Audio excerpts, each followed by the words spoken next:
tem naj samo izpostavim, da kumulativni indeks rasti cen življenjskih potrebščin v zadnjem pol leta, v zadnji polovici leta znaša 14,8%, kar v bistvu ob splošni rasti tudi ostalih življenjskih potrebščin dodatno stopnjuje pritisk na povišanje plač tudi v naši panogi.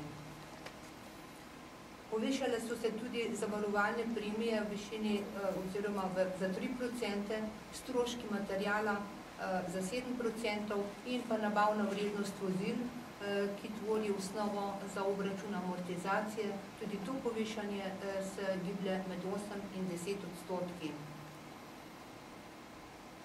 Zaradi navedenega so v bistvu izpolnjeni vsi pogoji, ki jih določa 3. točka 17. člena veljavne uredbe o koncesijah za upravljanje gospodarske javne službe, po katerih naj bi se koncesionarji in koncendent do 20. februarja zaradi spremenjenih stroškov pogajali oziroma dogovarjali o spremembi ponujene cene. To se pravi, da ta rast stroškov upravičuje dvig cene v javnem linijskem prometu. Temu seveda prevozniki nismo naklonjeni. Prevozniki smo prepričani, da bodočnost javnega linijskega prometa je